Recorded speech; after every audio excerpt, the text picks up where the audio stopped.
supported the bill, describing it as progressive and long overdue. This is the best bill since I was born, bill number 7. Future of Zambia, and certainly those of us who took an oath to protect the Constitution will walk with our heads high when this bill succeeds.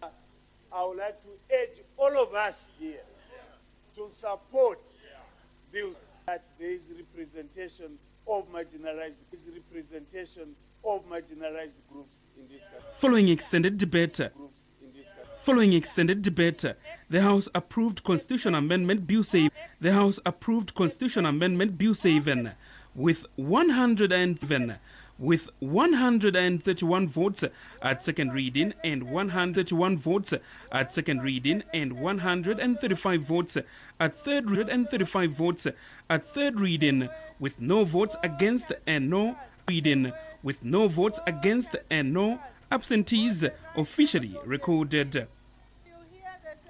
Attention now shifts to President Hakainde Hichilema, who holds the constitutional authority to assent the bill and make it law, a decision that could significantly reshape Zambia's political and electoral landscape ahead of the 2026 general elections.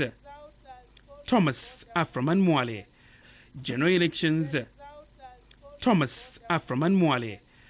reporting for Sun FM TV News in Lusaka. Yes. The 20th session of the Malawi-Zambia joint has opened in Salima, Malawi, with the senior officials from both countries, calling for strengthened cooperation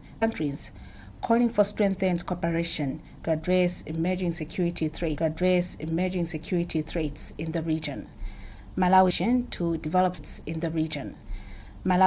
to develop strategies to combat rising challenges such as cybercrime, illegal migration, smuggling, and other transnational crimes affecting both nations. Opening the senior officials meeting, Mr. Todi encouraged Malawi and Zambia to consider joint operations to counter the growing threats and constructive engagement on defense and security matters. The JPCTSF remains a critical platform for reviewing progress made in implementing previous resolutions, building mutual confidence and enforcing our collective resolve to safeguard our common border and agree on practical, realistic, and forward-looking resolutions for the year ahead. And Zambia's acting permanent secretary in the Ministry of Defense, Irene Habasimbi, emphasized Kenneth Kaunda and Malawi's founding president Kamuzu Banda. She said both countries must work together to confront violent states could spread if not addressed early.